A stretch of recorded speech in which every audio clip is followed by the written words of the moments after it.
నేను అబలను కాను రెండవ భాగం. ఒకటవ భాగంలో స్ఫూర్తి గురించి తెలుసుకున్నాం కదా. స్ఫూర్తి గతం తలుచుకుంటూ ఉంటుంది. స్ఫూర్తి తండ్రి ప్రొఫెసర్గా పనిచేస్తూ ఉంటాడు. అతన్ని చంపేయాలని పథకం వేస్తూ ఉంటారు. కథ కొనసాగుతుంది. నువ్వు శకుంతలగా యాక్ట్ చేసి తీరాలి స్ఫూర్తి. అసలు నిన్ను దృష్టిలో పెట్టుకునే ఆ నాటకం సెలెక్ట్ చేశాను. మేడం చెప్తుంటే స్ఫూర్తి బ్రతిమాలుతున్నట్లుగా అంది. అది కాదు మేడం, రంగులు పులుముకుని కృత్రిమంగా చేతులు కాళ్ళు తిప్పుతూ, ప్లీజ్ మేడం, మన కాలేజీ సిల్వర్ జూబ్లీ సెలబ్రేషన్స్ అంటే మంచి ప్రదర్శన ఇవ్వాలి, తప్పదు. అయినా మన కాలేజీలో అమ్మాయిలతో నటించడానికి నీకు అభ్యంతరం ఎందుకు అర్థం కావడం లేదు. మేకప్ వెర్రిగా ఉండదు. ఇకపోతే నటన, నువ్వేమీ అద్భుతంగా నటనా కౌశల్యాన్ని ప్రదర్శించనక్కర్లేదు. ఏదో నిలబడితే చాలు. శకుంతల అనగానే నువ్వు గుర్తుకొచ్చావు. అందులోనూ నేను మేనేజ్ చేసే ప్రతి అంశం ఇప్పటి వరకు మాస్టర్ పీస్లు. నువ్వు కాదంటే అసలు మానేస్తాను. 2 క్షణాలు నిస్సహాయంగా నిలబడింది. సరే మేడం అంది నీరసంగా స్ఫూర్తి. కాళ్ళు ఇచ్చుకుంటూ బయటకు వచ్చింది. శశిరేఖ వచ్చి కలుసుకుంది. ఏమంటారు మేడం చెప్పింది స్ఫూర్తి. బ్రహ్మాండమైన ఛాన్స్. అసలు ఆ రోజు ఎలాంటి విఐపీలు వస్తారో తెలుసా? మన కాలేజీకి సిటీలో మంచి గుర్తింపు ఉంది. మినిస్టర్లు, సినిమా యాక్టర్లు, ప్రొడ్యూసర్సు. క్రిందటి సంవత్సరం మేడం నాటకంలో నటించిన హిమబిందుకి సినిమా ఛాన్స్ వచ్చింది అప్పుడే. ఇప్పుడు పెద్ద హీరోయిన్. ఏమో నీ అదృష్టం ఎలా ఉందో. కొంటెగా కన్నుగీటుతున్న శశిని కొట్టినంత పనిచేసింది స్ఫూర్తి. కానీ అక్కడి నుంచి తన జీవితం మలుపులు తిరుగుతుందని తెలియడానికి స్ఫూర్తికేమీ అతీత శక్తులు లేవు. తెలిస్తే మేడం ఎంత తిట్టినా ఒప్పుకునేది కాదు. కొట్టబోతున్నావు కానీ పెద్ద నువ్వు సిల్వెస్టర్ గాడిదగుడ్డు అంటావుగా. Just fun. నెలల మాట్లాడుతుంటే నీ మొహం చూడాలి. ఇంద్రధనుస్సు కలగా పులగమైనట్లు చాలా తమాషాగా ఉంటుంది. బుద్ధుడు, ఐన్స్టీన్, శ్రీకృష్ణదేవరాయలు, అలెగ్జాండర్ వీళ్ళంతా నాకు అభిమానులే. అలా అని అక్కడితో ఆ విషయం వదిలేసి స్ఫూర్తి ఆలోచనలో పడింది. బయట నుంచి కొన్ని వందల మంది వస్తారు. సెంటర్ అట్రాక్షన్ ఈ డ్రామాయేనట. ఇంత ఫిజిక్తో తను మునికన్యగా ఏం బాగుంటుంది? నాజుగ్గా తీగలా ఉన్న అమ్మాయి అయితే బాగుంటుంది. పాత్ర కనబడుతుంది. తన పక్కన జయారావు దుష్యంతుడట. సన్నగా పొడుగ్గా, ఇక చెలికత్తెలు భుజాల వరకు కూడా రారు. కణ్వుడిగా కాంతం ఊపిరి లేనట్లు మేడం తనని జిగిజిగుమనిపించి డ్రామా చాలా బాగుంది అనిపిస్తారేమో. అందుకే ఈ భారతం తన నెత్తిమీద పెట్టారు. చేసేదేముంది? రిహార్సల్స్లో చాలా నిరాసక్తంగా పాల్గొంది స్ఫూర్తి. వస్తుంది అని ఎదురు చూసేంతసేపు పట్టలేదు. యానివర్సరీ రానే వచ్చింది.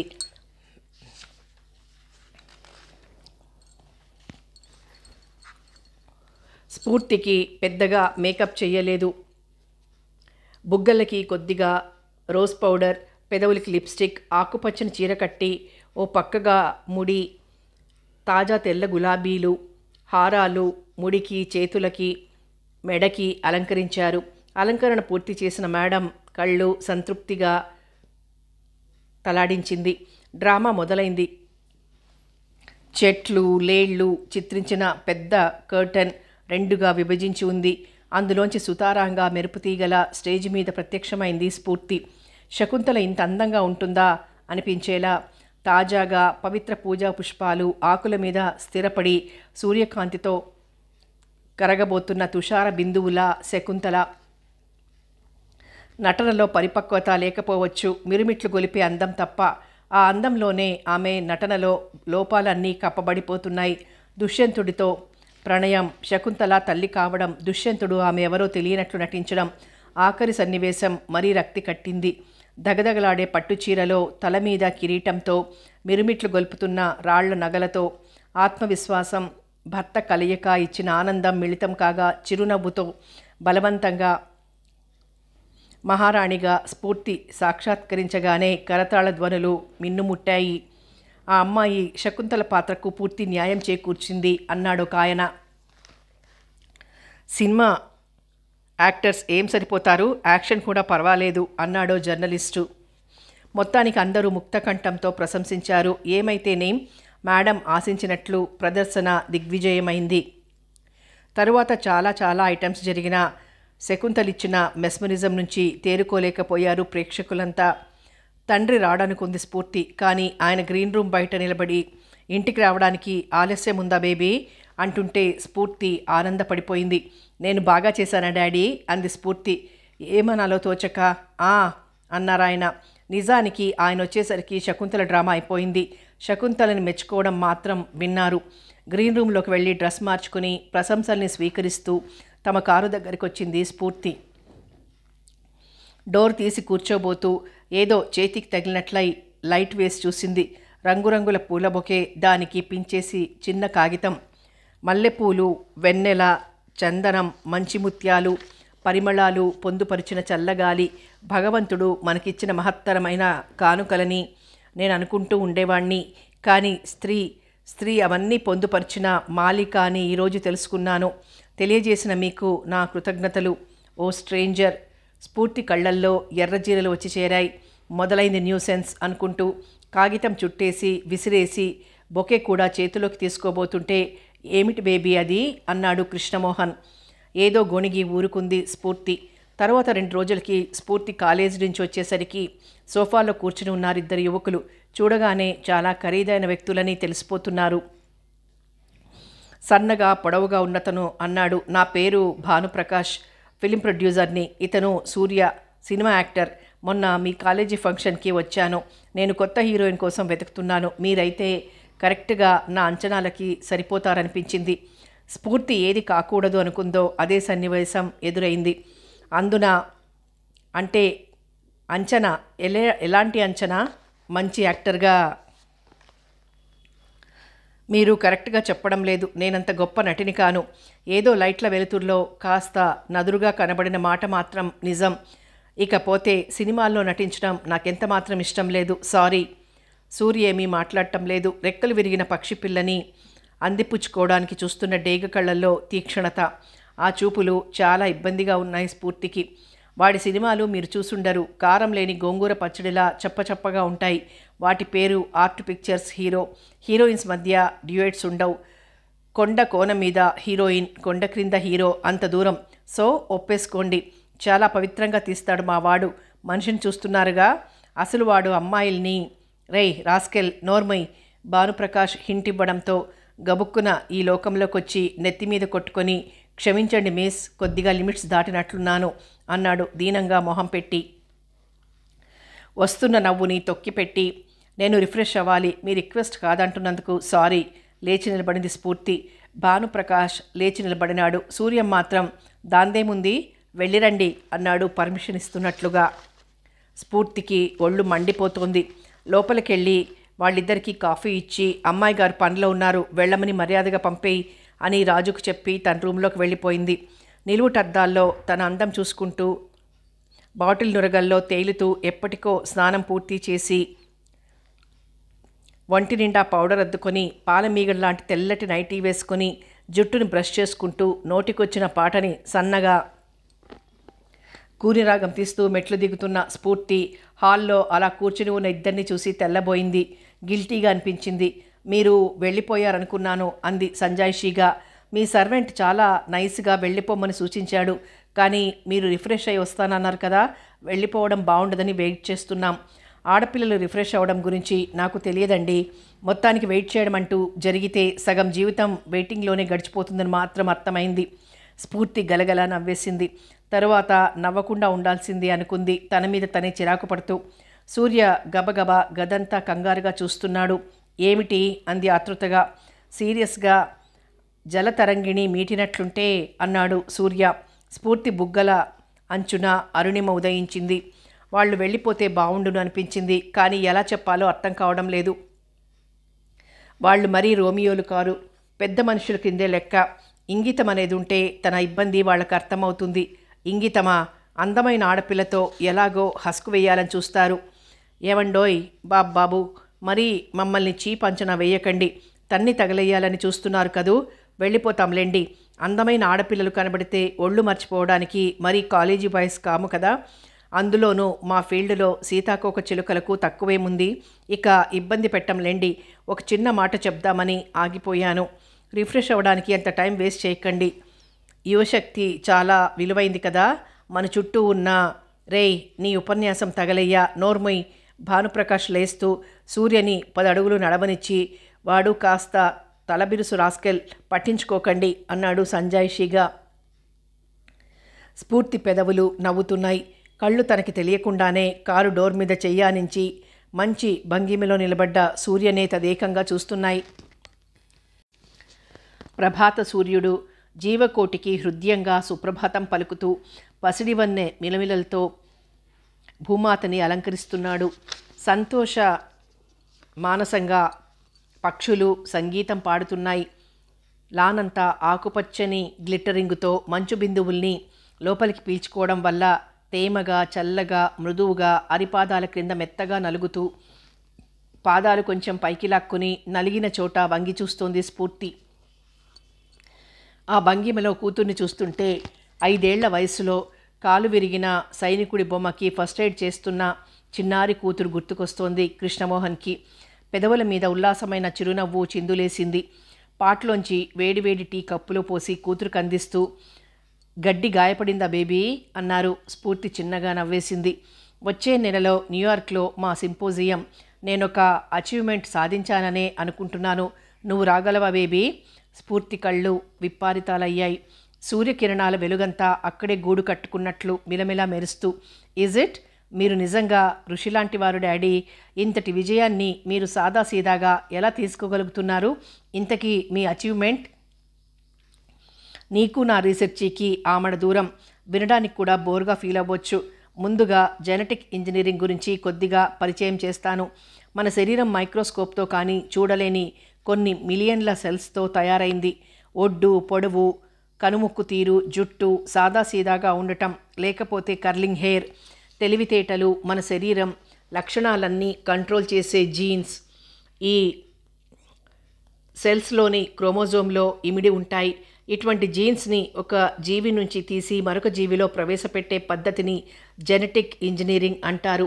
ప్రస్తుతం మనిషిలోని కొన్ని ప్రోటీన్స్, హార్మోన్స్ తయారు చేసే జీన్స్ వేరు చేసి వాటిని బ్యాక్టీరియాలో ప్రవేశపెట్టి తద్వారా ఆ ప్రోటీన్స్ని, హార్మోన్స్ని ఇండస్ట్రియల్ లెవెల్లో తయారు చేయడానికి బయోటెక్నాలజిస్టులు పెద్ద ఎత్తున ప్రయత్నాలు చేస్తున్నారు. అలా తయారు చేయడం చాలా చౌక. మొక్కలు, జంతువుల్లో కూడా ఇటువంటి ప్రయోగాలు చేస్తున్నారు. ఉదాహరణకి షీప్ ఎంబ్రియో అంటే గొర్రెపిండం, గోట్ ఎంబ్రియోతో కలిసి కొత్త రకం జీవిని తయారు చేసి దానికి గీస్ అని పేరు పెట్టారు. అంతేకాదు బేబీ, మాన్స్టర్స్ని తయారు చేయొచ్చు. ఎలుక గ్రోత్ హార్మోన్ని తయారు చేసే జీవిని చుంచుతో ప్రవేశపెడితే అది జైంట్ సైజులో తయారైంది. ఇలా ప్రకృతి విరుద్ధమైన ఆకృతులు తయారు చేయడం ముఖ్యం కాదు. ప్రపంచ శ్రేయస్సుకు ఉపయోగపడే విధంగా మంచి మంచి మందులు తయారు చేయడానికి చాలా రీసెర్చ్ జరుగుతోంది. ఎలీ లిల్లీ అనే సైంటిస్టు జెనెటిక్ ఇంజనీరింగ్ ద్వారా మొట్టమొదటిసారిగా హ్యూములిన్ అనే మనిషికి ఉపయోగపడే ఇన్సులిన్ని తయారు చేసి నూతన అధ్యాయాన్ని ప్రారంభించారు. హ్యూమిన్ జీన్ని ఈ కోలై అనే బ్యాక్టీరియా ప్రవేశపెడితే అది విరివిగా ప్రోటీన్ని తయారు చేస్తుంది.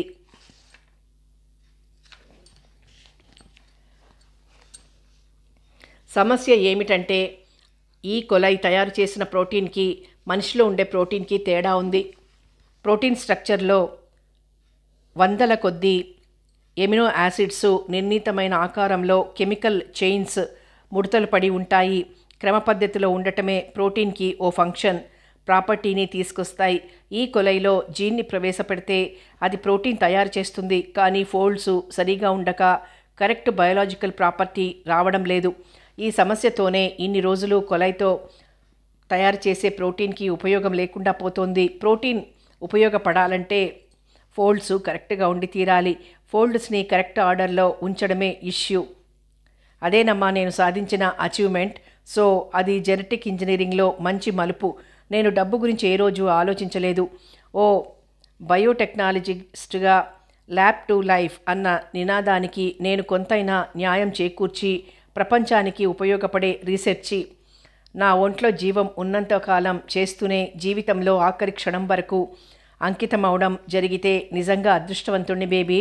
ఓహ్ కంగ్రాచులేషన్స్ డాడీ.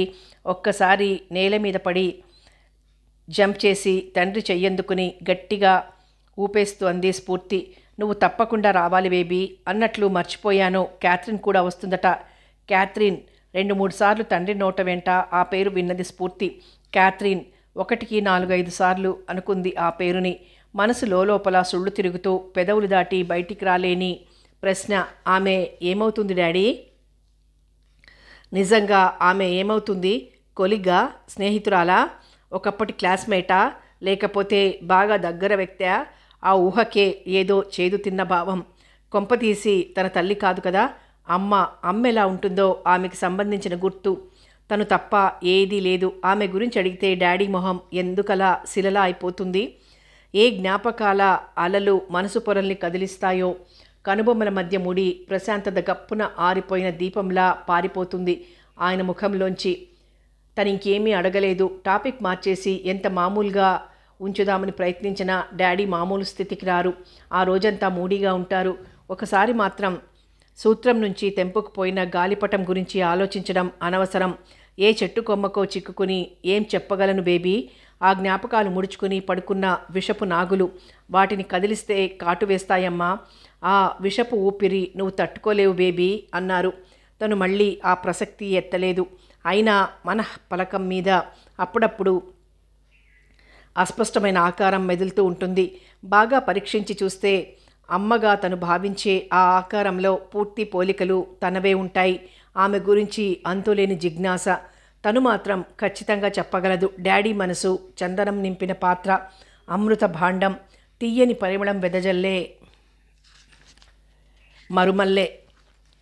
తీపి ఎక్కువగా తింటే వెగటు పుట్టినట్లు ఆయన మంచితనం మీద అలిగి అమ్మ పారిపోయి ఉంటుంది. తన గురించి అమ్మ మాత్రం ప్రతిక్షణం ఆలోచించదు. తనని చూడాలని తహతహలాడదు. అసలు అమ్మకి డాడీకి మధ్య అడ్డుతెర వేసింది ఈ క్యాథరిన్ ఎందుకు కాకూడదు? అదే అయితే ఆవిడ్ని ఊరికే వదిలిపెట్టను. అమ్మ అనే అపురూపమైన పదానికి తను దూరమైన ప్రేమాభిమానాలకి మాత్రం దూరం కాలేదు, మిస్ కాలేదు. నాని గుండ్రంగా ఆమె శరీరం, చబ్బిగా మెత్తగా ఆ చేతులు, చల్లచల్లగా నవ్వే ఆ కళ్ళు, సదా పెదాల్ని అల్లుకుని దయగా వెలిగే ఆమె చిరునవ్వు, ఆవిడ తెల్ల పట్టుచీర కుచ్చిళ్ల మధ్య పదే పదే తలదాచుకునేది తను. గొప్ప నిశ్చింతగా అనిపించేది. ఆవిడతో ఎన్నెన్ని జ్ఞాపకాలు. పూతరేకుల బొత్తి మీద కూర్చున్నట్లు మెత్తటి ఆమె ఒడిలో నిద్రకి జోగుతూ గోరింటాకు పెట్టించుకోవడం, మృదువుగా జుట్టు పాయల మధ్య మల్లెల్ని కూర్చుతూ పూల జడలు, మొగలరేకులు చుట్టి చేమంతులు అద్ది ఎన్ని రకాలో రంగురంగుల రాళ్లు పేర్చిన బంగారపు నగలు అలంకరిస్తూ స్కూలుకు వెళ్తుంటే సగం దూరం తన వెంటే వస్తూ వెన్నెట్లో ఆవిడ వెనకే పెద్ద వెండి తాళాల గుత్తిని చేతికి తొడుక్కుని తను ధాన్యం కొట్ల దగ్గరికి, పశువుల కొట్టం దగ్గరికి తిరుగుతూ మనసు వాకిలి దగ్గర నాని అన్న పదం పలికితే చాలు తన హృదయం తేనెలో ముంచిన పనస తొనలా తీయగా సున్నితంగా స్పందిస్తుంది. అన్ని స్పందనలు తనలో చిలికి తనని అన్యాయం చేసి నాని ఎక్కడికి పారిపోయిందో. దేవుడి పాదాల దగ్గర కూర్చుని హాయిగా నిద్రపోతుందేమో. మెలకువ వస్తే ఏ మబ్బుల అంచునుంచో తనని చూసి కిసుక్కున నవ్వుకుంటుందేమో. జ్ఞాపకాల గుత్తికి చుట్టుకుంటున్న ఆమె మనసు తండ్రి ప్రశ్నతో ఈ లోకంలోకి వచ్చింది. రావడానికి వీలుంటుందంటావా బేబీ? సర్టన్లీ డాడీ, కావాలంటే సెలవు పెట్టేస్తాను. స్ఫూర్తి వెళ్ళకపోయి ఉంటే కథ మరోలా ఉండేది. ఆ రోజు శశిరేఖ గురించి ఇంటికెళ్ళినప్పుడు వరండాలో పూలమాల కడుతూ కనిపించింది శశిరేఖ. ఏమిటి కాలేజీకి రావా? నడుం మీద చెయ్యానించి మొగరాయుడులా నిలబడి అడుగుతున్న స్ఫూర్తి కళ్ళల్లోకి చూసి కొంచెం సిగ్గు కలగలిసిన చిరునవ్వు పెదవుల మీద కదులుతుంటే నెమ్మదిగా అంది శశి. లైసెన్స్ బిళ్ళ కోసం ఇంటర్వ్యూ జరగబోతోంది. శశి మనసులో బాధపడుతోందా? రెండు మనసులు కలవాల్సిన చక్కని సమయంలో ఉపయోగించవలసిన భాష అదేనా? అంటే ఆడపిల్లల మనసులు ఈ వ్యవస్థలో అంత భావదారిద్ర్యంతో నిండిపోయాయన్నమాట. మనసు చివుక్కుమంది. అక్కడే ఉన్న స్టూల్ లాక్కొని కూర్చుంటూ అంది స్ఫూర్తి. అంత బాధపడుతూ పెళ్లి చూపులకి ఎందుకు ఒప్పుకోవడం? బాగుంది. నా జీవితం నా చేతుల్లో ఉందా? ఎన్ని గంటలకి? 11 గంటలకి. మంచి ముహూర్తం ఉందట. మాటలు పదునుగానే ఉన్నా మనసు మాత్రం ఉరకలు వేస్తుందన్నమాట అమ్మాయి గారికి. Don't be foolish. ఎవరికి ఎదురు తిరగమంటావు? కట్నం ఇంతని కాలర్ సవరించుకునే పెళ్లి కొడుకునా? వేలం పెడుతున్న అతని తల్లిదండ్రులనా? ఎవరికి? నేనేమాత్రం తేడాగా ప్రవర్తించినా ఎవ్వరూ ఏమీ కారు. అమ్మా నాన్నల మనసు గాయపడటం తప్ప, నాకై నేను బురద చల్లుకోవడం తప్ప ఏం జరుగుతుంది? అంతే, అంతేనే స్ఫూర్తి. ప్రవాహానికి ఎదురీదితే ఆయాసం రొప్పు తప్ప ఏమీ మిగలదు. అందుకే ప్రవాహం వాలులోనే కొట్టుకుపోదలుచుకున్నాను. తప్పు తప్పు నీ దగ్గరుంచుకుని ఎవరినో అనుకోవడం ఎందుకు? ముందు నీకు అసలు పెళ్లి గురించి బెంగ లేకపోతే ఏమిటి? మొగుడు లేకుండా జీవితం గడవదా అని నేను అడగను. కానీ అంత తొందరెందుకు? నీ కాళ్ల మీద నువ్వు నిలబడు. నన్ను చూసి మనస్ఫూర్తిగా ఇష్టపడిన వాడిని కులమతాలకి అతీతంగా పెళ్లి చేసుకో. దేనికైనా కావాల్సింది ధైర్యం, పిరికితనం కాదు. మాటలు వినడానికి బాగుంటాయి స్ఫూర్తి, కానీ అమ్మా నాన్నల్ని బాధ పెట్టడం నాకు ఇష్టం లేదు. అనసూయ హడావిడిగా అక్కడికి వస్తూ, బాగున్నావా స్ఫూర్తి? పోన్లే, సమయానికి వచ్చావు. కాస్త మీ ఫ్రెండ్ని అలంకరించు సుమా అంది. తనని తనగానే చూపించండి ఆంటీ. ఆడపిల్లలు చాక్లెట్స్లా చెంకీ కాగితాలు చుట్టుకుని అద్దాల సీసాల్లోంచి కనబడుతున్నట్లు ఊరిస్తూ ఆకర్షణీయంగా కనబడాలన్నమాట. అసలు రేటు పెడుతుంది మనం కదండి. అతను మనకి నచ్చాలి, అప్పుడు రేటు పెంచుతాం. అంతేకాని అమ్మాయి అందచందాలతో పనేమిటి? అనసూయకి లోపల కోపం కలిగిన పైకి నవ్వుతూ అంది. ఘాటుగా చెప్పాలంటే ఆ అందం చూసి కాస్త రేటు తగ్గిస్తారని. మనిద్దరి మధ్య తరాల అంతరమే కాదమ్మా, అంతస్తుల తేడా కూడా ఉంది. నువ్వు హలో అంటూ పలకరించినా ఎవరిని పెళ్లి చూపులకు వచ్చిన అబ్బాయిది చెల్లుతుంది. మా కుటుంబాల్లో ఆడపిల్ల అణుకుగా లేదంటే కార్చిచ్చులా పాకిపోతుంది. దాన్ని మాలో వ్యక్తిత్వమనరు, పొగరమవుతుతనమంటారు. అందుకని జరుగుతున్నదంతా గమనించు. మరో మాట, నేను తలవంచుకొని పెళ్లి చేసుకున్నాను. వీళ్ళ నాన్నగారికి తలొగ్గి కాపురం చేస్తున్నాను. ఏ రోజు నేనేదో నష్టపోయానని నాకు అనిపించలేదు. సుఖంగానే ఉన్నాను. వ్యక్తిత్వం అంటూ ముక్కుసూటిగా వెళ్ళి మొహం పగలగొట్టుకోవడం కాదు, ఎంతవరకు సుఖంగా బ్రతకడానికి ఉపయోగపడుతున్నది ఆలోచించుకోవాలి. మీరు చెప్తున్నది బాగానే ఉందా ఆంటీ? మంచి భర్త దొరికితే ప్రేమగా చూసుకుంటే అంతకంటే ఏ ఆడదానికైనా కావాల్సిందేముంది? కానీ మీ గురించే చెప్తున్నారు, కానీ చుట్టూ జరుగుతున్న అన్యాయాలు, ఆక్రందనలు మీ వరకు వస్తున్నాయా? వనితా విహార్ అంటే అప్పుడప్పుడు నేను వెళ్ళి తోచిన సహాయం చేస్తుంటానులేండి. ఓ అనాథ వనితల హాస్టల్. అందులో ఒక్కొక్కళ్ళ కథ వింటుంటే గుండెలు మండిపోతాయి. కట్నం చాలక చంపబోతే వచ్చేసిన కొందరు అభాగినుల కథలు మనకి కొత్త కాదు, కానీ మరో కొత్త అన్యాయం. ఒరిస్సా రాష్ట్రంలోని ఉప్పల్ బావి జిల్లాలో ఉదయగిరి, రాయ్కియా లాంటి కొన్ని ట్రైబల్ ఏరియాస్కి కాంట్రాక్టర్సు, వ్యాపారస్తులు, ఉద్యోగస్తులు వాళ్ళ పనుల మీద వచ్చి కొంతకాలం ఉంటారు. ఆ కొంతకాలానికే వాళ్లకు కాలక్షేపం కావాలి. ముందుగా ఇంటి పనులకు తాత్కాలికంగా భార్యగా ఉపయోగపడే స్త్రీ కోసం తిరుగుతారు. అమాయక స్త్రీలని దారుణంగా పెళ్లనే మత్తుమందు చల్లి వాళ్ళని అనుభవిస్తూ తల్లుల్ని కూడా చేస్తారు. అక్కడ వర్క్ పూర్తయిపోతే కామ్గా నీట్గా ఈ టెంపరరీ వైఫ్స్ని వాళ్ళ కర్మానికి వాళ్ళని వదిలేసి పారిపోతారు. అలా ఆ ఏరియాలో వంచబడ్డ ఆడవాళ్ళు ఎంతోమంది అక్కడ. ఎవరన్నా కోర్టుకు వెళ్తే న్యాయవాదులే కొంతమంది ఆ అమాయకపు ఆడవాళ్ళని అనుభవిస్తారు. ఇంకా దౌర్భాగ్యం ఏమిటంటే కొంతమంది ఉపయోగించుకున్నది చాలక ఆ గిరిజన స్త్రీని మాయమాటలతో మోసం చేసి పట్నాలకి తీసుకొచ్చి మేకపిల్లనో గొర్రెపిల్లనో అమ్మినట్లు అమ్మేస్తారట. అలా గాలికి చెత్త కొట్టుకొచ్చినట్లు కొట్టుకొచ్చింది ఓ అమ్మాయి మా హోమ్కి. ఆ అమ్మాయి వచ్చిరాని తెలుగులో తన అనుభవాలు చెప్తుంటే ఆ నరరూప రాక్షసుల్ని ఏం చేస్తే పాపం ఉంటుందనిపించి నా రక్తం ఉడికిపోయింది. ఆ అమ్మాయి శరీరం, మనసు దగాకోరుల క్రింద నలిగి హారిబుల్. ఆ అమ్మాయి బ్రతికేం కావాలి? ఆ పిల్లని నడిరోడ్డు మీద నిలబెట్టి వెధవ పెళ్ళాం పిల్లలతో హాయిగా ఉంటే ఏమిటి అన్యాయం? పోనీ అలాంటి వాడితో మనకు సంబంధం లేదు, ఎందుకంటే మనకు జరగడం లేదు కదా అనొచ్చు మీరు. అది వదిలేయండి. కట్న కానుకలతో ఓ ప్రబుద్ధుడు పెళ్ళాన్ని తీసుకొచ్చాడు. వాడికి చిన్నిళ్ళు కూడా ఉంది. పిల్లల్ని కూడా సమానంగా ప్రసాదించాడు. అక్కడి నుంచి వాడి పాటలు మొదలయ్యాయి. వచ్చే జీతంతో 2 సంసారాలు నీదలేడు. అలాని ఊరుకున్నాడా? పెద్దావిడ నా కట్నం డబ్బులు ఇయ్యి, 10 రోజులకు పారొచ్చి మొహం చూపించి 10 రూపాయలు ఇచ్చి వెళ్తే పిల్లల్ని ఎలా బ్రతికించుకోను? చిన్నావిడ నువ్వు ఎలాగో అఘోరించండి అని గొడవ పెట్టిందని ఓ రోజు ఇంటికి వచ్చి ప్రేమగా పెళ్ళాం పిల్లల్ని లాలించి తీయగా మాట్లాడి మిఠాయిలు ఇచ్చాడట తినమని. తిన్న తరువాత ఆవిడకేమీ తెలియదట. 3 పిల్లలు చనిపోయారు. ఆవిడ మాత్రం ఎలాగో బతికి బట్ట కట్టింది. తమాషా ఏమిటంటే ఆ మొగుడుగారు పగడ్బందీగా సాక్ష్యాలు సృష్టించుకుని చిన్నావిడితో సుఖంగా ఉన్నాడట. ఉండి ఉండి ఆవిడ ప్రేగులు తెగేలా కేకలు పెట్టి ఏడుస్తుంది. ఆ ఆక్రందనలో అవధుల్లేని శోకం. నిజమే, మీరన్నట్లు అందరూ అంత రాక్షసంగా ఉండకపోవచ్చు, కానీ ఉంటే ఆ ఆడపిల్ల బ్రతికేం కావాలి? అత్తగారింట్లోనే నువ్వు చచ్చినా బ్రతికినా అని తల్లిదండ్రులు గిరిగీసుకుంటే ఆ అమ్మాయి ఏం చెయ్యాలి? తల్లిదండ్రులు కష్టపడి వేలు వేలు పోసి ఓ తాడుముక్క కూతురు మెడలో పడటానికి ఆరాట పడకుండా ఆర్థికంగా ఆమెకు ఉపాధి కల్పించితే ఎంత బాగుంటుంది.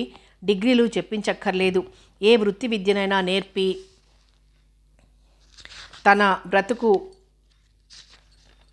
తను బ్రతికేలా 10 మందికి ఉపయోగపడేలా తీర్చిదిద్దితే ఆ ధైర్యం మనోనిబ్బరం చూసి ఎవరో ఒకరు పెళ్లాడటానికి ముందుకు రాకపోరు. మనతో మనము అని ప్రతి ఒక్కరూ అనుకుంటే మార్పు ఎక్కడి నుంచి వస్తుంది? నేను కోరేదొక్కటే, కనీసం శశిని గ్రాడ్యుయేషన్ పూర్తి చెయ్యనివ్వండి. అనసూయ మొహం తెల్లగా పాలిపోయింది. వింటుంటే ఆ అమ్మాయి చెప్పేది నిజమే అనిపిస్తుంది. 100కి 100 పాళ్ళు నిజమే. వెనక వీధిలో రాజలక్ష్మి గారమ్మాయి కట్నం గొడవల దగ్గరే అటు తల్లిదండ్రులకు చెప్పుకోలేక భర్త పెట్టే బాధలు పడలేక ఊరేసుకుని చనిపోయింది. స్ఫూర్తి చెప్పేది నిజం కాదని తనెలా అనగలదు? జరుగుతున్నదే అది. రమ్మని పిలిచి కాదు పొమ్మంటే మాటొస్తుందమ్మా. ఏదో అయిందనిపించి వాళ్ళని సక్రమంగా సాగనంపేస్తే తరువాత మనిష్టం. దాని చేతికో డిగ్రీ వస్తే బాగానే ఉంటుందనుకో. ఇప్పటి నుంచి చూడటం మొదలు పెడితే సంబంధం కుదిరేసరికి డిగ్రీ అయిపోదు. పొడినవ్వు నవ్వేసి హడావిడిగా అక్కడి నుంచి వెళ్ళిపోయింది అనసూయ. అమ్మని మొత్తానికి అదరగొట్టేశావే, సంబరపడిపోయింది శశిరేఖ. సిల్వర్ కలర్ జీన్స్ వేసుకుని నల్లటి షర్ట్ వేసుకుంది స్ఫూర్తి. చెవులకి చిన్న చిన్న ముత్యాలు పొదిగిన బటన్స్, కనుబొమ్మలు కొద్దిగా ట్రిమ్ చేసుకుని లిప్ గ్లాస్ వేసుకుంది. ఆరోగ్యంతో మెరుస్తున్న ఒళ్ళు, విశ్వాసం ధైర్యంతో ప్రకాశిస్తున్న కళ్ళు. ఏంజిల్లా ఉంది స్ఫూర్తి. అవును, సూర్యట నీకు తెలుసా? ఎవడో వచ్చాడు సినిమాల్లో యాక్ట్ చేయమని. అతని తోకల సూర్య, సినీ నటుడు. శశి కళ్ళు ఆశ్చర్యంతో విశాలమయ్యాయి. సూర్య అంది నమ్మలేనట్లుగా. బావుంటాడే హ్యాండ్సమ్గా అని గొంతు తగ్గించి ఓసారి అతని సినిమా చూసి కలగన్నాను. పెళ్లిపీటల మీద పక్కపక్కనే కూర్చొని, కలల్లో కూడా పెళ్ళి పక్కపక్కనే కూర్చొని జీలకర్ర బెల్లం కట్నం చాలేదని వాళ్ళ నాన్న పంచ ఊడిపోతుంటే హడావిడిగా రంకెలు వేస్తుంటే ఈ సూర్య నాలుగు కొరుక్కుని వాళ్ళ నాన్న పంచె కొస పట్టుకుని నోట్లో వేలేసుకుని వెళ్ళడం, ఇవన్నీ రాలేదా? కలంటే ఎలా ఉండాలి? హిమాలయాల సానువుల్లో చెట్టా పట్టాలేసుకుని రంగురంగుల పువ్వుల మధ్య అని ఆగి శశి చెవిలో గుసగుసగా ఏదో అన్నది స్ఫూర్తి. కెవ్వుమంది రేఖ. మొహం మందారంలా కందిపోయింది. తప్పు, పాపం అని శశి గబగబా లెంపలు వేసుకుంటుంటే స్ఫూర్తి పడిపడి నవ్వింది. శశినలా ఏడ్పించడం స్ఫూర్తికి ఎంతో ఇష్టం. అనసూయ పిలవడంతో ఇద్దరూ లేచి లోపలికి వెళ్ళారు. మబ్బు రంగు సిల్కు చీర కట్టుకొని కొద్దిగా నగలు వేసుకొని వాలు జడ అల్లుకొని కనకాంబరాలు తురుముకుంది శశిరేఖ. సరిగ్గా 11 గంటలకు ఇంటి ముందు 2 రిక్షాలు ఆగాయి. ఆహ్వానాలు మర్యాదలు. పెళ్లివారు ముందు గదిలో ఆసీనులయ్యారు. ఆ గదిన అనుకొని ఉన్న మరో గది కిటికీలోంచి ఆ తతంగమంతా గమనిస్తోంది స్ఫూర్తి. పెళ్లివారు టిఫిన్ కాఫీలు సేవించారు. తరువాత శశిని తీసుకొచ్చి చాప మీద కూర్చోబెట్టారు. ఆమె నుదుటి మీద చిరు చెమటలు, చేతి వేళ్ల మధ్య నలుగుతున్న పైట చెంగు జాలేసింది స్ఫూర్తికి. పెళ్లి కొడుకు పర్వాలేదు, ఆయన గారిని కనడం వల్ల విఐపీల్లా ఫీల్ అయిపోతూ ఉంటారు తల్లిదండ్రులు, బంధువర్గం. పాటలేమైనా వచ్చా? అరువు నగలతో మెడ తిరగకుండా తనకు తానే శిక్ష విధించుకున్న ఓ ఆవిడ అడిగింది. ఏదో నోట్లో గొడుక్కోవడమే కానీ పాడటం పెద్దగా రాదండి అనసూయ అతి వినయంగా చెప్తోంది. ఇంత క్రితం ఈవిడే ఏదో అయిందనిపించి పంపించేస్తాను అన్న వ్యక్తేనా? రేపు మా వాడు తోచినప్పుడు ముచ్చటగా ఓ పాట పాడించుకోవాలంటే కుదరదన్నమాట. ఆ జోక్కి వాళ్లల్లో వాళ్లే నవ్వేసుకున్నారు. నగలావిడ నోరు తెరిచి నవ్వబోయింది కానీ ఏ నగ గుచ్చుకుందేమో ఫీలింగ్స్ మార్చేసింది. అంటే సంగీత జ్ఞానం లేదు కాబట్టి మార్కులు తగ్గాయన్నమాట. మరి మా అమ్మాయికి తోచినప్పుడు మీ అబ్బాయి డ్యాన్స్ చేయగలడా? మనసులోనే గింజుకుంది స్ఫూర్తి. ఏమన్నా అడుగుతావట్రా? ఏం చదువుకున్నారు? చచ్చు ప్రశ్న. అసలు అడగాల్సిందేమిటి? మీ ఫ్యూచర్ ప్లాన్స్ ఏమిటి? నా అర్హతలు ఇవి, నా అభిరుచులు ఇవి అని చెప్పుకోవాలి కదా. ఏదో గొణిగింది రేఖ. అసలు తను కళ్ళెత్తి చూడదే ప్రతిదానికి గంగిరెద్దుల తల ఊపడం తెలుసు. కొంచెం గట్టిగా చెప్పు, మా వాడికి వినపడొద్దు. నోటి ముత్యాలు రాలిపోతే మేమేం ఏరుకోపోములే. ఆ జోక్కి అందరూ నవ్వారు కానీ నగలావిడ నవ్వలేదు. పెళ్ళికొడుకు చూపులు కాస్త తిప్పుకుంటే బావుండును. మరి సర్కస్ చూస్తున్న వాడిలా అలా పట్టి పట్టి చూడడం ఏమిటి అసహ్యంగా? ఇంటికెళ్ళి మానసిక వ్యభిచారం చేసి కట్నం కుదరకపోతే ఇంకో పిల్లని చూసి శశిరేఖ లేచి లోపలికి వెళ్ళిపోయింది. ఇక కట్నాలు బేరాలు, బోడిపాలెం వాళ్ళు 20,000 లాంఛనాలు ఇస్తామని కబుర్ల మీద కబుర్లు. 15,000 బొత్తిగా కుదరదండి. పిల్లాడి ఉద్యోగం ఎలాంటిదో తెలుసా?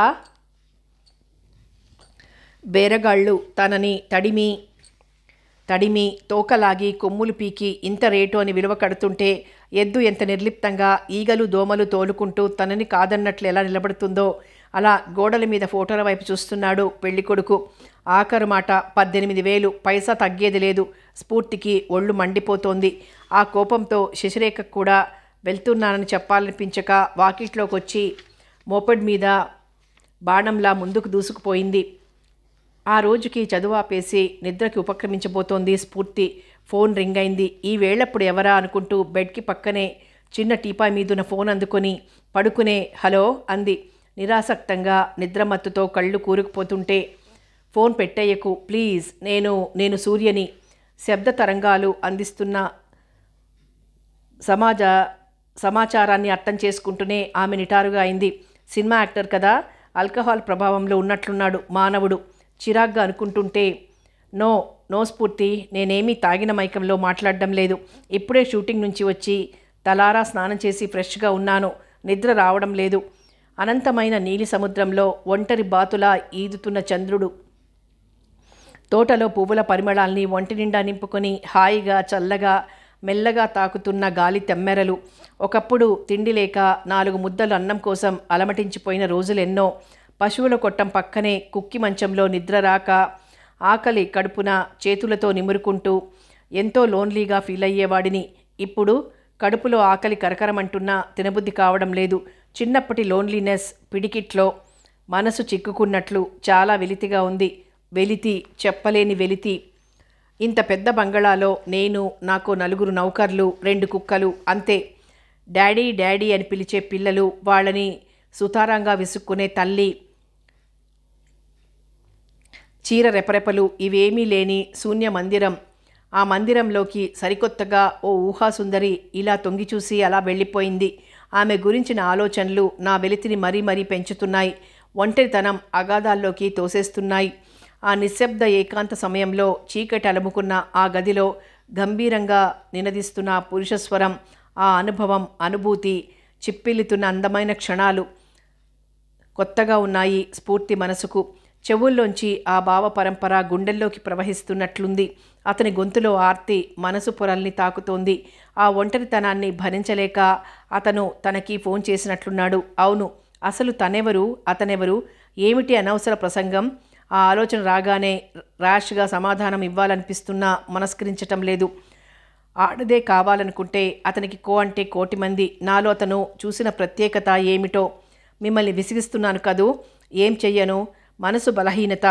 బక్కగా అతి పేదగా డొక్కల్లో అనంతమైన ఆకలి పెట్టుకొని ఓ చిన్న కుర్రాడు, వాడిని తిడుతూ కొడుతూ ద్వేషించే సవతి తల్లి, నోరు లేని తండ్రి, కంచంలో ఇంత అన్నం పడేసి కక్ష కొద్దీ 2 మొట్టికాయలు మొడితే అన్నంలో కన్నీరు కలిపి. చాలా దయనీయమైన సంఘటనలు నా జీవితంలో. అంత కారుచీకటిలో చిన్న కాంతిరేఖ, మామయ్య కూతురు నాగరత్నం. మిమ్మల్ని చూసిన రోజున ఎందుకో నాకు నాగు పదే పదే గుర్తుకొచ్చింది. నాగు మీ అంత రంగు కాకపోవచ్చు కానీ మీ ఇద్దరికీ ఎన్నో పోలికలు. బావా బావా అంటూ నా నీడలా తిరిగే నాగు బ్రతికుంటే ఈ రాత్రి మిమ్మల్ని విసిగించే ప్రశ్న ఉండేది కాదు. కానీ నాగు చచ్చిపోయింది చిన్నప్పుడే. నేను మీకేమీ కాకపోవచ్చు కానీ నాకు నాగు మీలో కనబడుతోంది. ఇన్ని రోజులు నిగ్రహించుకుంటూ వచ్చి ఈ రాత్రి బయటపడిపోయాను. నాగు విపరీతంగా గుర్తుకొస్తోంది. మర్చిపోయిన అనుభవాల సంపుటిని తిరిగేస్తున్నట్లుగా ఉంది. Sorry for the disturbance. ఏ రాత్రో మళ్ళీ మిమ్మల్ని పలకరిస్తే ఏమనుకోకండి. Good night. ఫోన్ కట్ అయింది. రిసీవర్ క్రెడిల్ చేసి ఓ వైపుకి తిరిగి పడుకుని కళ్ళు మూసుకున్న స్ఫూర్తికి నిద్ర రావడం లేదు. అన్నం, కన్నీరు, ఆ మాట పదే పదే గుర్తుకొస్తోంది. మనసుని పీకుతోంది. 15,000కి ఒప్పుకున్నారు. శశి తలదించుకుని మెల్లగా అంది.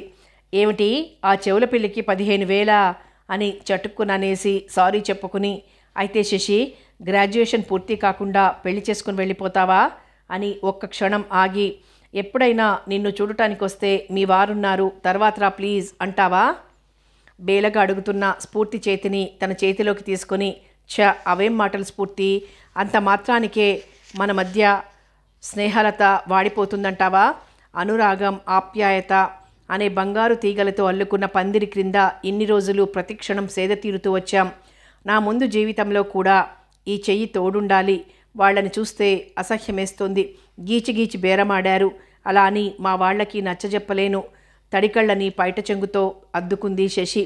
నువ్వెదురు తిరిగి నీ జీవితాన్ని నువ్వు మలుచుకునే ధైర్యం చేయలేవు.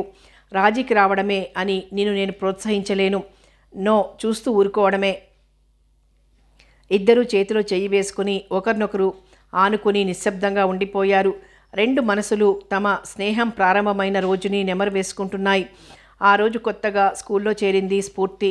గులాబీ రంగు కుచ్చుల గౌను, ఉంగరాల క్రాఫు, బొద్దుగా అందంగా మెరిసిపోతున్న స్ఫూర్తి ప్యూన్ వెనకే తమ క్లాసులో అడుగు పెడుతుంటే కళ్ళు పెద్దవి చేసి వింతగా చూస్తోంది శశి. చాలామంది స్ఫూర్తిని తమ పక్కనే కూర్చోపెట్టుకోవాలని ఉవ్విళ్ళూరారు. నిశ్శబ్దంగా తదేకంగా చూస్తున్న శశిరేఖ దగ్గరికొచ్చి, నాకు ప్లేస్ ఇస్తావా అని అడిగింది స్ఫూర్తి. అదేదో 8th వండర్లా ఫీల్ అయిపోతూ గబగబా పక్కకు జరిగి చోటిచ్చింది శశి. తనలో తనే నత్తలా ముడుచుకుపోతూ బెరుగ్గా సిగ్గుగా ఉండే శశిరేఖ, ఉత్సాహం, ధైర్యం ఉరకలు వేస్తున్నట్లుండే స్ఫూర్తి, విభిన్న ధృవాలైన వాళ్ల మధ్య స్నేహం పెరిగింది. 2 నెలల తరువాత అడిగింది స్ఫూర్తి, మీ ఇంటికి రావాలనుందే రేఖ? తమ ఇల్లును చూసి స్ఫూర్తి అసహించుకొని స్నేహం మానేస్తుందేమోనని భయంగా ఉన్నా ఒప్పుకోక తప్పలేదు శశిరేఖకి. కారు వెళ్ళలేని సందు, మురిక్కాలువలు, వాటి మీద అరుగులు, ఆ అరుగుల మీద ఆడవాళ్ళు, పిల్లలు. ఆ ప్రపంచం స్ఫూర్తికి పూర్తిగా కొత్తది. రేఖా వాళ్ళు చిన్న పెంకుటింట్లో అద్దెకుంటున్నారు. ముందు గదిలో 2 కాళ్ళు విరిగిన కుర్చీలు, మంచం, స్టూల్ మీద పెట్టెలు. కుర్చీలాగి కూర్చోమంది రేఖ. మీ మమ్మీని చూపించవు? మమ్మీ కొంచెం సిగ్గుగా నవ్వి వంటింటి గుమ్మంలోకి తీసుకెళ్ళింది రేఖ. బగబగ మండుతున్న పొయ్యి ముందు నీరసంగా కూర్చునుందామే.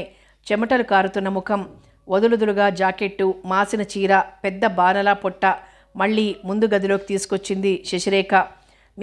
మీ మమ్మీ కడుపులో బాబో పాప ఉన్నారు కదూ? ఉత్సాహంగా అడిగింది స్ఫూర్తి. మా ఇల్లు మురిగ్గా ఏం బావుండలేదు కదూ? శశి లో గొంతుకతో అంది. కానీ నీకు మమ్మీ ఉందిగా రేఖ, నాకు మమ్మీ లేదు. నాని అంటే నానమ్మ ఉంది, కానీ చెల్లెళ్ళు తమ్ముళ్ళు లేరు. నేనొక్కదాన్నే. చాలా బోర్గా ఉంటుంది మా ఇంట్లో.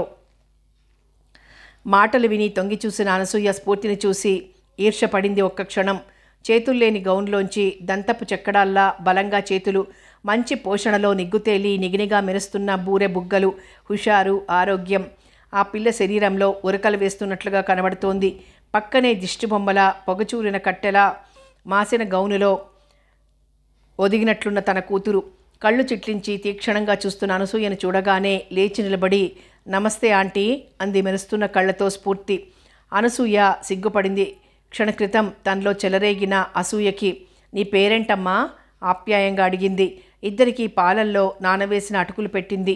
కాసేపు కబుర్లు చెప్పి వెళ్ళిపోయింది స్ఫూర్తి. తర్వాత రోజు నుంచి స్కూలుకు రావడం మానేసింది శశి. 2 రోజుల తర్వాత మళ్ళీ తనే వెళ్ళింది స్ఫూర్తి. పిల్లల్ని సముదాయిస్తూ చిరాగ్గా కూర్చుని ఉన్న శశి స్ఫూర్తిని చూడగానే పొందిన సంభ్రమం అంతా ఇంతా కాదు. స్కూల్కి ఎందుకు రావడం లేదో తెలుసుకుందామని స్ఫూర్తి మాట్లాడింది. నాకు తమ్ముడు పుట్టాడు స్ఫూర్తి, నాకు చూపించవా? ఉత్సాహంగా అడిగింది స్ఫూర్తి. ఇద్దరూ గదిలో అడుగుపెట్టారు. అనసూయ బాబుకు పాలిస్తోంది. స్ఫూర్తిని చూడగానే బాబుని చూస్తావా అంటూ చూపించింది. తెల్లని బట్టమడతల్లో గులాబీ పువ్వులా ఎర్రగా చిన్నగా బొమ్మలా తెగ ముచ్చట పడిపోయింది స్ఫూర్తి. తరువాత రోజు శశిని బాబుని గురించి అన్నీ అడిగి తెలుసుకునేది. మీ అమ్మగారిని అడిగి ఆ బుజ్జిగాడిని నేను తీసేసుకుంటానే అనేది. మళ్ళీ 2 రోజులు స్కూల్ మానేసింది శశి. 3వ రోజున వచ్చిన శశిని ఆత్రంగా అడిగింది స్ఫూర్తి బాబు గురించి. తమ్ముడు చచ్చిపోయాడే క్లుప్తంగా చెప్పింది శశి. బుజ్జిగాడు చచ్చిపోయాడా?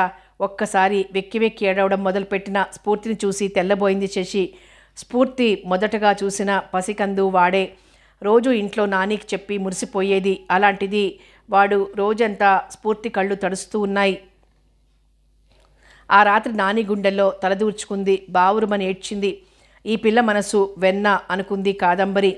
అంత బుజ్జివాళ్ళని దేవుడు పూలరథంలో తీసుకెళ్తాడు బేబీ అంది సముదాయిస్తూ. అయితే మాత్రం వాడు చక్కగా పాకి బుల్లి బుల్లి అడుగులు వేస్తూ మాటలు మాట్లాడితే బావుండేది కదా నాని అంది సాలోచనగా. మన చేతుల్లో ఏముంది కాదంబరి నిర్లిప్తంగా అంది. ఆ విషాదాన్ని చాలా రోజులు మర్చిపోలేకపోయింది స్ఫూర్తి. వయసు పెరుగుతున్న కొద్దీ వాళ్ల మధ్య స్నేహం కూడా పెరిగింది. జంట పక్షుల్లా తిరిగేవారు. అడుగడుగునా స్ఫూర్తి ధైర్య సాహసాలు, పట్టుదల, ఘాటైన వ్యక్తిత్వం. స్ఫూర్తి అంటే ఆరాధన శశికి. కథ కొనసాగుతుంది.